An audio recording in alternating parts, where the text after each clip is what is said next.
Hello everyone.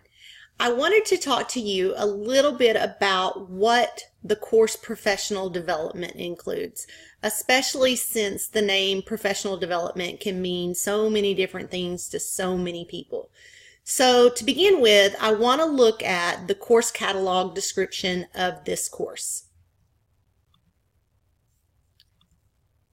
Okay, so you'll notice in the course syllabus, there's a course description, and it reads, in professional development, doctoral students will identify technology development needs, research current practices, and design and implement a professional development sequence with support materials. So when we originally designed this program, this course was sequenced farther into the program so that implementation of a professional development sequence kind of made more sense. Where we have it now, it is your first course. So what we have decided is that you're not really ready to implement this necessarily. And also it would be better for you to implement things of this nature in the future. So what we've done is we have removed the implementation piece of the course. It was requested that it be removed from the course description, and that was supposed to occur for this current catalog. For some reason, it is still listed, but I wanted to make sure that you were aware that we will not be implementing the entire professional development sequence.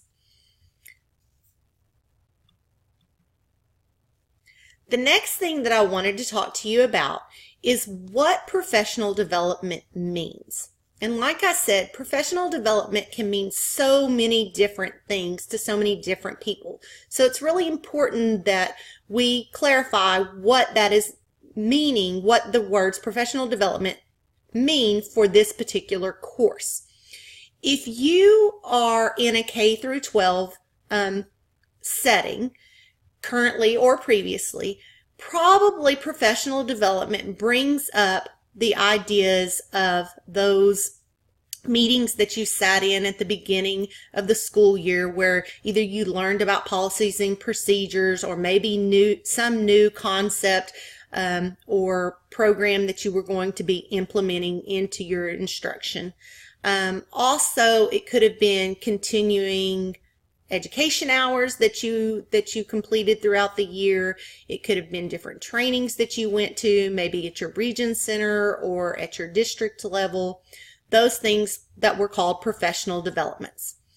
If you are in a corporate or higher education setting, sometimes those would be called trainings, or if in healthcare, those different arenas, then they're called trainings. It may not necessarily have been called professional development. But the whole idea is that you have some type of instruction that is occurring in these professional developments. And that's basically the very general description, that we're using for professional development. It's just to do exactly what it says, develop someone professionally. That's it. So I don't want you to come into this with the misconception that you have to be designing something very small necessarily or even large. I guess it could depend, but as very basic as a direct instruction to one group of people on one particular day. That's not necessarily what professional development has to mean. So just keep that in mind as we move forward.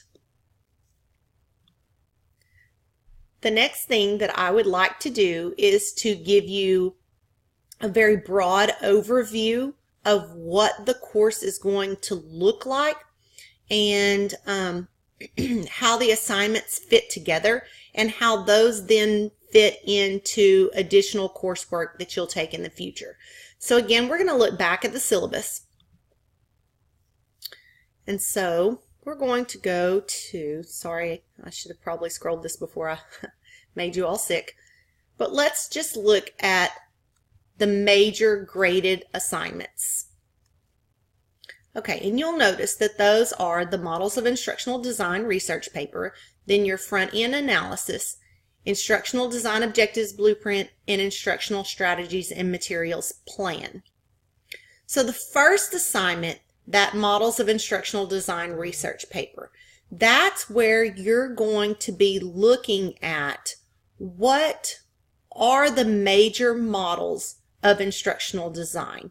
What are the different theories behind instructional design, and just basically getting your background knowledge in this area. Some of you have more instructional design background than others do, so this is a place for if you need to play a little bit of catch up, then you can. If you need to have some re-engaging of prior knowledge, and also just the comparison of different models and recognizing their differences and recognizing their strengths and their weaknesses that you might not necessarily have thought of in the past. So that's how we begin the course, is just looking at different models of instructional design.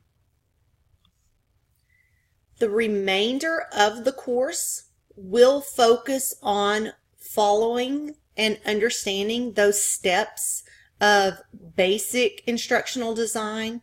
It's very much the systematic approach to instructional design. That does not mean that I believe that the systematic approach to instructional design is the only approach to instructional design, the only approach to creating professional developments. However, it is one that is included in most models of instructional design. You'll find a lot of the same components in those. It's also something that I believe that you need to understand to be able to decide what is the best process to go through when you're developing instruction or developing training or considering implementing any type of program. So that's why we do go through a very general systematic approach to instructional design. So that's what we're going to be focusing on. So to begin with, you always want to know what is the need of your constituents. Where is there a need for training? Is there a need for training? And that all begins with your front-end analysis. And so that's the next assignment in the course. And you will actually be conducting a real front-end analysis. You'll design that, and that is one piece that you will have to implement with an authentic audience to just identify what is the current reality, what are some of the areas that could be improved upon, and then we'll move forward from there thinking about how do you improve those. So you're going to be collecting real data. This is not something that has to be huge and extensive, and we'll talk about this more as we get to that assignment, but just knowing that you will have to actually analyze the situation and try to identify an area that training could improve that situation. Next, you will be organized into teams, and we'll talk more about how we're going to do that. But within your teams, then you're going to develop what we are calling an instructional design objective blueprint. And so you'll be choosing one setting for the team to develop your objectives blueprint. And again, lots more details to come on this in the future. I just want you to see how these all fit together. But those objectives will be the objectives of your training or your professional development, so that you can improve that situation with training. And then from there, we'll go into planning our instructional strategies and materials. And again, that'll be done as a team. You'll notice again that we have planned all of these pieces. We have not implemented them or necessarily developed them out. as I mentioned before, we have done this different ways. We found that this was not the right time for you to do that. And so we feel like this change will help you to understand the planning process better, and then we can focus on the implementation parts of that as we move forward in other courses.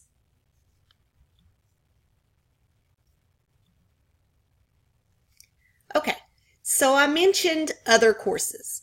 So what I want to talk about is sometimes in a professional development course or in the whole training sequence discussion, you'll notice that there are lots of other components than the pieces that we are actually focusing on in this course. I don't want you to feel like you're not going to get that information, because you absolutely are going to, which is why I really think that maybe this course needs to be renamed, and I'm not really sure what the best name for that course would be, but I want it very clear that it focuses on the first few pieces, just planning pieces, and not necessarily development and implementation, excuse me.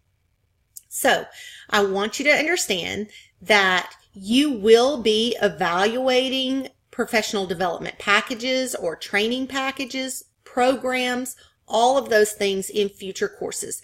That is covered in the evaluations course that you will take later on.